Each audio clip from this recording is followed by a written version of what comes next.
Vamos abrir as nossas Bíblias em Filipenses capítulo 2, versículos 12 a 18. Diz assim a palavra de Deus: Assim, pois, amados meus, como sempre obedecestes, não só na minha presença, porém muito mais agora, na minha ausência, desenvolvei a vossa salvação com temor e tremor. Porque Deus é quem efetua em vós tanto o querer como o realizar, segundo a sua boa vontade.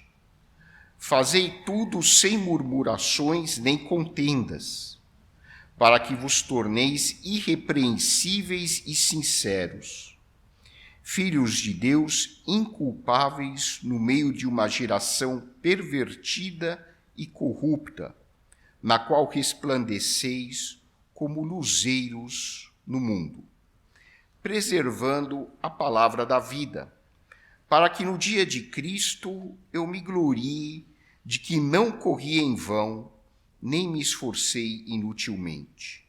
Entretanto, mesmo que seja eu oferecido por libação sobre o sacrifício e serviço da vossa fé, alegro-me e com todos vós me congratulo. Assim, vós também, pela mesma razão, alegrai-vos e congratulai-vos comigo. Oremos. Santo Deus, nosso Pai, nós pedimos que o teu Santo Espírito nos ilumine para que possamos compreender o significado da tua palavra e que assim possamos crescer no caminho da santificação. Nós te pedimos agradecidos em nome de nosso Senhor e Salvador Jesus Cristo. Amém.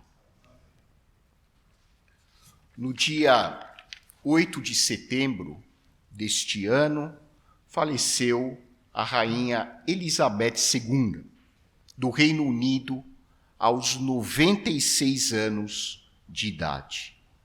Em seu funeral compareceram milhares de pessoas de todo o mundo para se despedirem dela. O cantor Elton John afirmou que a rainha tinha uma presença inspiradora, que liderou o país nos maiores e mais sombrios momentos, com graça, decência e cuidado genuíno. Outra personalidade famosa, o cantor Mick Jagger, escreveu em uma rede social que a monarca esteve sempre presente em sua vida e que ele se lembrava de assistir a rainha na TV quando ele era criança. Aqui não cabe a mim, como pastor, discutir sistemas políticos, não é essa a nossa finalidade. Não estou aqui nem falando mal, nem falando bem da monarquia. Estou falando da pessoa específica da rainha Elizabeth. Ela já deixa saudades em milhares de corações, especialmente do Reino Unido, e com as suas palavras de encorajamento, com as suas palavras construtivas, ela ajudou os britânicos durante momentos muito difíceis de sua história. De alguma maneira, ela serviu para inspirar valores positivos na sociedade do Reino Unido. Ela encorajou seus súditos e eles enxergaram na rainha Elizabeth um modelo para que, em momentos especialmente de dificuldade, eles se sentissem animados a viver e a transpor os obstáculos com que eles se defrontavam. A rainha, portanto, especificamente estou me referindo a Elizabeth, a rainha Elizabeth serviu como um exemplo a ser seguido. Claro, ninguém é perfeito, Certamente não há unanimidade em relação à figura dela, mas com certeza podemos afirmar que a grande maioria dos membros da sociedade britânica, da sociedade que compõe o Reino Unido, se sentiram muito encorajados pela vida dela e estão em um momento de luto, nesse momento, muito tristes, com a ausência da figura da rainha. Elizabeth II serviu de luz. Ela foi luz para muitas pessoas. E não somente a rainha Elizabeth, mas ao longo da história da humanidade, muitas pessoas serviram de luz. Claro, eu não estou nem falando nesse momento de Jesus, que foi a nossa grande luz. Mas pessoas mais próximas de nós, como Martin Luther King Jr., serviu de luz para a sociedade ocidental, no seu combate à intolerância racial, no seu combate ao preconceito. Madre Teresa de Calcutá foi luz para a nossa sociedade, com o seu exemplo de amor abnegado, com o seu exemplo de dedicação incansável às pessoas oprimidas, exploradas, às pessoas marginalizadas, especialmente na sociedade indiana. Nós somos evangélicos, mas, independentemente disso, nós precisamos reconhecer o grande papel que o atual Papa exerce no sentido de trazer palavras de alento, sabedoria, de encorajamento. O Papa Francisco ajuda muito em nossa sociedade, trazendo palavras de conforto, e até líderes de outras religiões também contribuem, sendo luz para muitas pessoas. E a Bíblia nos chama, a você, a mim, para nós servirmos de luz, de luzeiros no mundo. O termo luzeiro, em geral, se refere a uma estrela muito brilhante, especialmente no mundo antigo, em que as pessoas não tinham o sistema moderno de direcionamento do trânsito, como os GPS, os Waze, os Google, que nós temos hoje. As pessoas se dirigiam pelas estrelas, pela posição das estrelas. E a Bíblia nos exorta a servirmos, você e eu, de estrelas brilhantes numa sociedade que, infelizmente, se não tiver a luz de Deus, caminha para a autodestruição. Nesta passagem bíblica que nós lemos, o apóstolo Paulo nos exorta a sermos estrelas brilhantes do universo, luzeiros do mundo, isto é, canais que refletem a luz de Deus em Cristo para a humanidade. E como você e eu podemos ser estrelas brilhantes? Como você e eu podemos ser canais para refletir a luz de Deus às pessoas que nos rodeiam?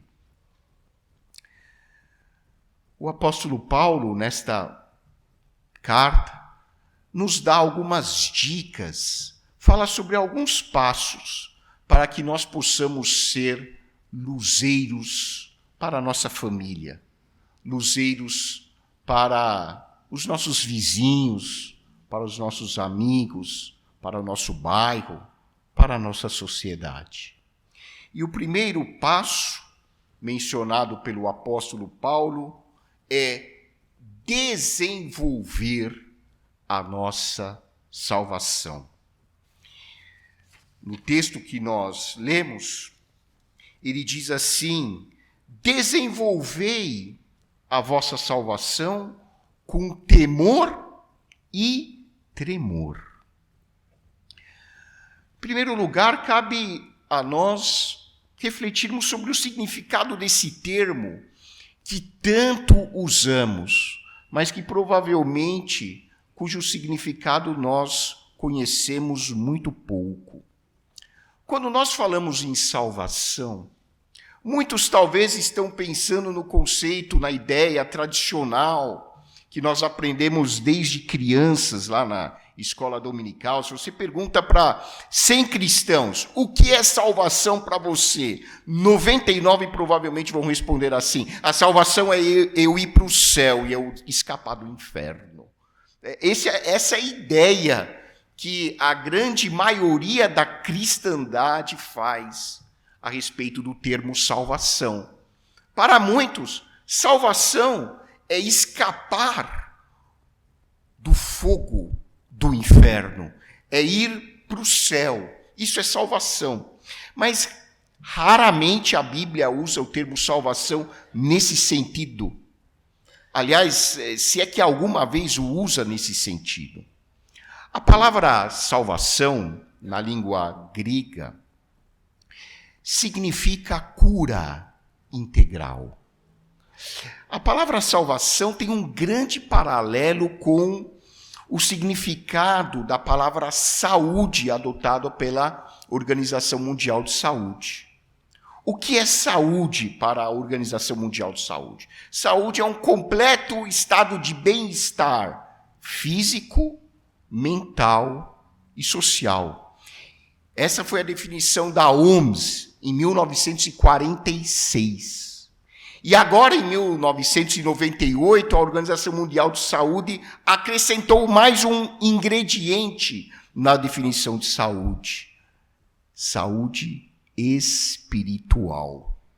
A ciência reconheceu finalmente o papel da espiritualidade em nossa saúde. Então, de acordo com a OMS, para você ser saudável, é importante que você cuide da sua saúde física, da sua saúde mental, da sua saúde socio-relacional, porque os relacionamentos fazem parte da nossa vida, e é importante que nós cuidemos da nossa dimensão espiritual, porque a dimensão espiritual ocupa o centro da nossa existência. E se a nossa vida espiritual não estiver indo bem, dificilmente nós poderemos desfrutar de saúde física, dificilmente nós poderemos desfrutar de saúde psicológica, dificilmente nós iremos desfrutar de relacionamentos saudáveis. Nós adoeceremos e a nossa sociedade adoecerá. E é evidente pelas notícias e por tudo aquilo que nós vivemos, é evidente a constatação de que a nossa sociedade, a nossa humanidade está muito doente. Muito doente. Quando você abre o noticiário, você olha lá no seu celular as notícias do dia, a gente às vezes se pergunta como é que em 2022 uma coisa dessas está acontecendo. Como é que em 2022 existem ainda pessoas que são vítimas de violência sexual? Como é que em 2022 ainda existem pessoas que são vítimas de preconceito racial, de intolerância religiosa? Como é que em 2022 ainda podem existir pessoas que morrem porque não conseguiram obter acesso a um sistema de saúde? Nós não estamos mais na idade da pedra lascada. Nós estamos numa era de profundo conhecimento tecnológico. Mas espiritualmente, a humanidade parece que ainda está próxima da idade das trevas, da idade da pedra lascada.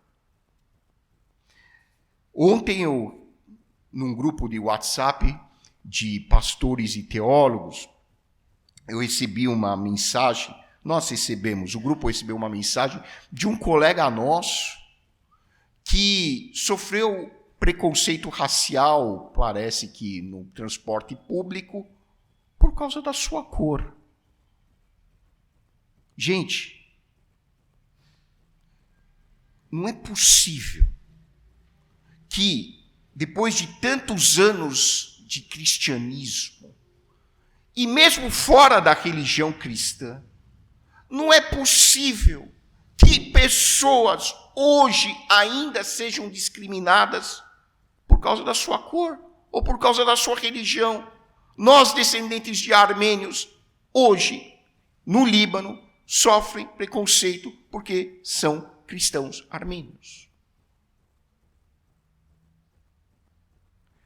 Quando o apóstolo Paulo diz que nós devemos desenvolver a nossa salvação, se nós fôssemos colocar isso numa linguagem mais condizente com a cultura tecnológica e científica em que estamos inseridos hoje, é como se Paulo estivesse dizendo assim: desenvolvam todos os aspectos da saúde de vocês.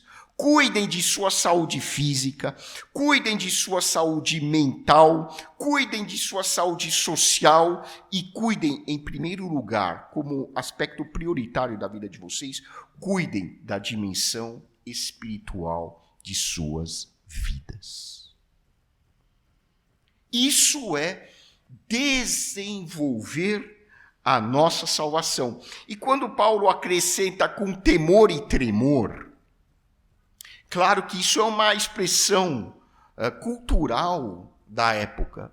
A Bíblia não diz que nós devemos ter medo de Deus. Pelo contrário, lá em 1 João está escrito que o perfeito amor lança fora o medo. A expressão com temor e tremor significa: coloquem todas as suas energias nessa prioridade. Se existe alguma coisa que merece a prioridade absoluta em nossas vidas, é o desenvolvimento da nossa salvação. É o desenvolvimento de todos os aspectos da nossa saúde integral.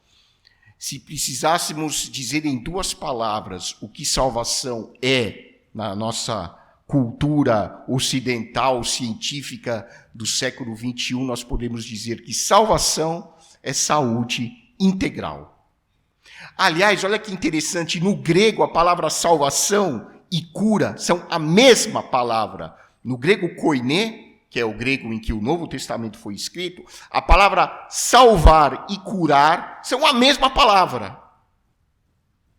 Agora, olha que interessante. No Novo Testamento, escrito no 1º século depois de Cristo, salvar era sinônimo de curar. Foi só em 1998 que a OMS reconheceu isso. Ou seja, a Bíblia estava adiantada em relação à ciência mais ou menos por 2000 anos. Algumas pessoas falam assim: mas como é que você acredita que a Bíblia é a palavra de Deus? Dá para provar que a Bíblia é a palavra de Deus? Alguns recorrem às profecias. Tudo bem, é algo útil. Acho que é importante nós conhecermos as profecias. Mas, para mim, a prova mais evidente de que a Bíblia é a palavra de Deus é pelos seus ensinos. É pela sua sabedoria. É uma sabedoria que, se não viesse de Deus, nós jamais poderíamos ir ao seu encontro. Há 2000 anos, o Espírito Santo já nos ensinava que a salvação em Cristo é desfrutar de verdadeira saúde. E no Antigo Testamento havia um termo que nós também usamos muito, mas conhecemos pouco, que é o termo shalom. Como é que nós traduzimos shalom? Nós traduzimos por paz, que é uma simplificação muito reducionista do termo shalom. Shalom em hebraico é muito mais do que paz. Shalom em hebraico é bem-estar em todos os aspectos da vida. Então, quando um judeu falava para outro, ou ainda fala para outro nos dias de hoje, shalom, ele não está dizendo simplesmente paz. A palavra shalom, ele está dizendo o seguinte: olha, eu desejo para você prosperidade, eu desejo para você saúde física, eu desejo que os teus relacionamentos vão bem, eu desejo que o teu trabalho seja bem sucedido, eu desejo que a tua saúde psicológica esteja boa. Isso é shalom, que é o termo equivalente ao termo soteria em grego, que é o termo salvação em português. Saúde integral. E aqui, então, nós podemos fazer uma pausa e perguntar uns aos outros, ou perguntar a nós mesmos, como está a sua saúde? Como está a sua saúde física? Como está a sua saúde psicológica? Você anda tão ansioso que não consegue nem pensar no momento presente de tanta ansiedade?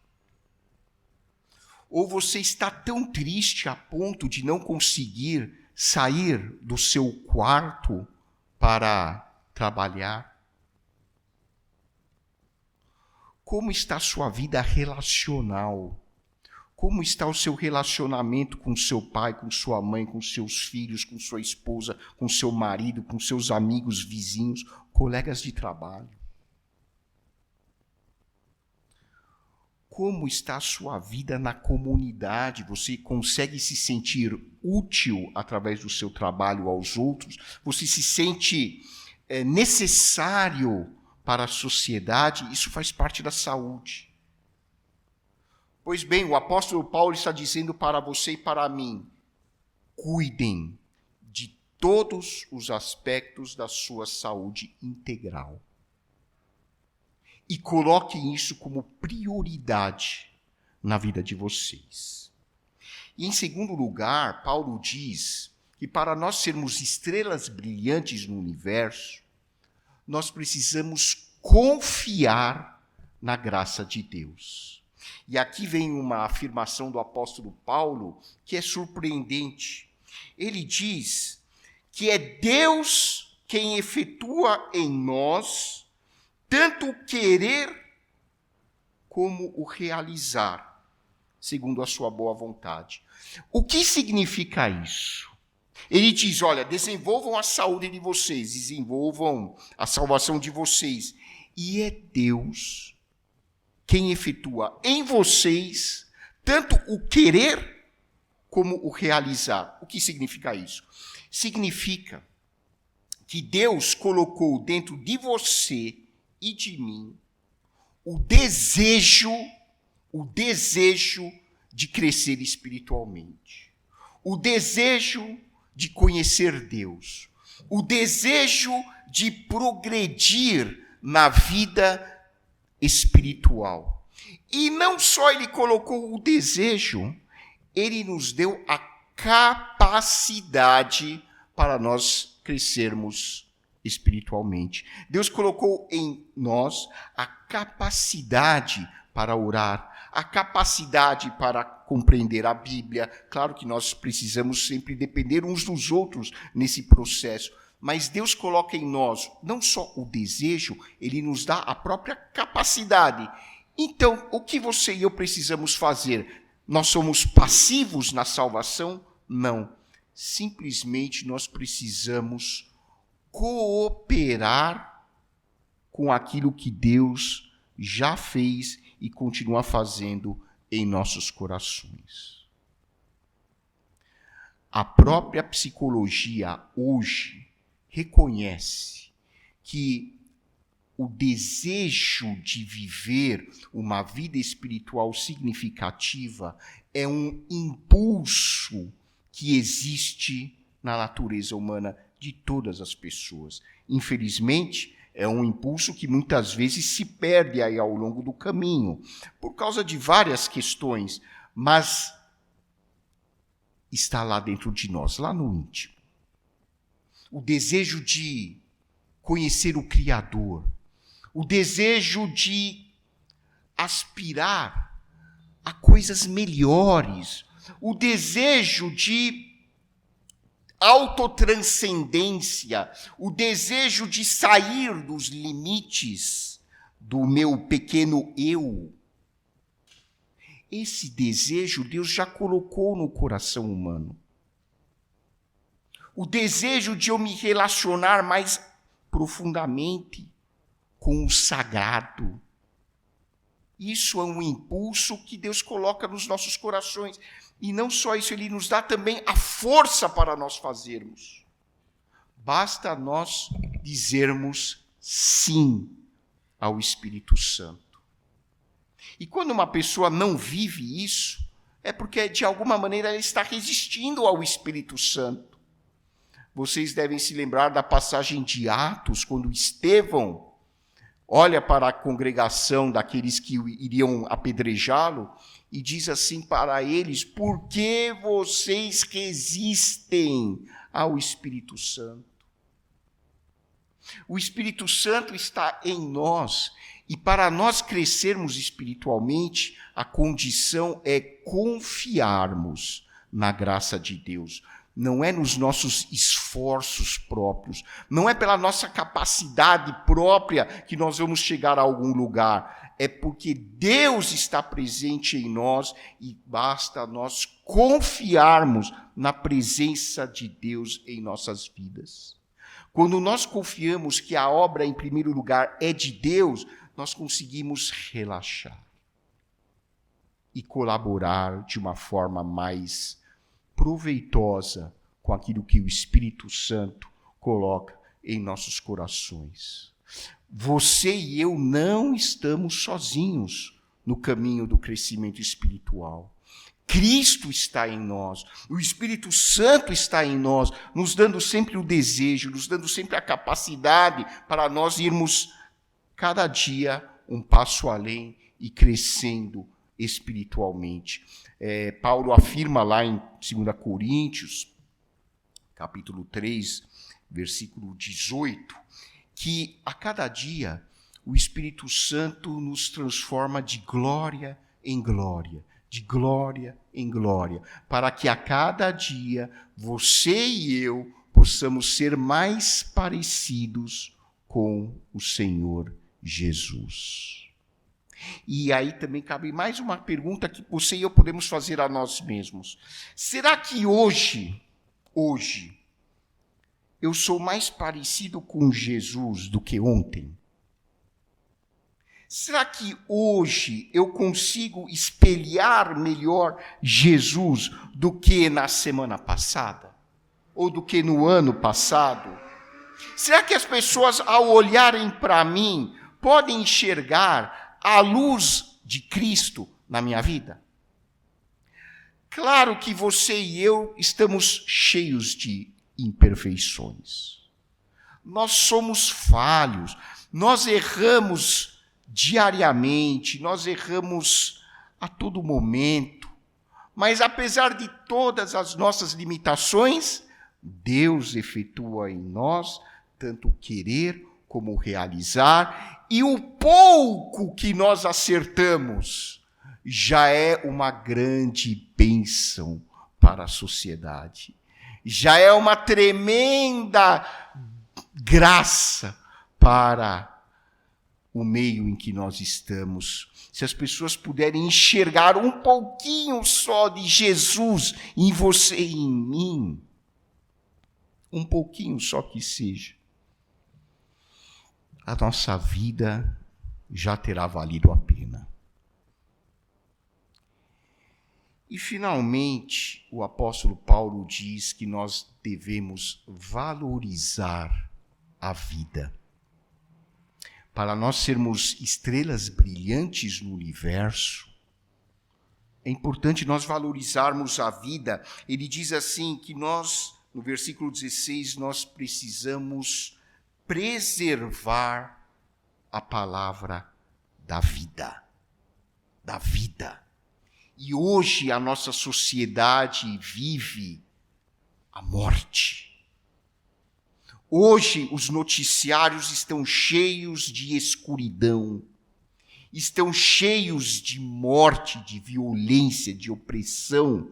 Por quê?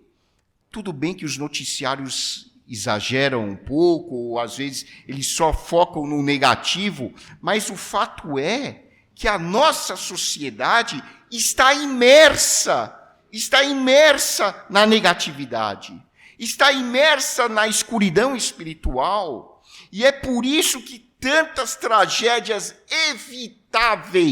evitáveis continuam ocorrendo em pleno 2022. Você e eu, como cristãos, somos chamados a difundir, a pregar, não só nas palavras, mas no nosso modo de vida. Nós somos chamados a difundir a vida, a positividade. Sejamos positivos. O apóstolo Paulo diz que nós devemos viver sem murmurações, sem discussões. E isso é algo que nós temos muita dificuldade em cumprir. Nós estamos sempre reclamando, nós estamos sempre nos queixando, nós estamos sempre com um olhar direcionado para as circunstâncias negativas da vida. Nós, igreja, nos comportamos como Israel lá no deserto, que ao invés de olhar para o maná de Deus, o povo de Israel ficou peregrinando 40 anos no deserto. Morreram todos os que saíram do Egito, com a exceção de 2, Josué e Calebe. E por quê? Porque eles viviam murmurando, discutindo e se queixando. E nós somos iguaizinhos aos nossos irmãos judeus que peregrinaram no deserto. Nós estamos sempre focando no negativo, estamos sempre falando palavras negativas, estamos sempre vivendo a cultura da violência, estamos sempre decepcionados, frustrados, porque nós não conseguimos enxergar a grandeza daquilo que Deus faz em nossas vidas. A Bíblia diz que nem olhos viram, nem ouvidos ouviram aquilo que Deus tem preparado para aqueles que o amam. A Bíblia diz que absolutamente nada pode nos separar do amor de Deus. A Bíblia diz que Deus tem preparado para nós bênçãos e bênçãos nas regiões celestiais em Cristo. É assim que começa a carta aos Efésios. E, no entanto, apesar de todas essas inúmeras bênçãos em Cristo, nós temos a imensa capacidade de focar no negativo. E se nós continuarmos agindo assim, nossa luz será uma chaminha de fósforo.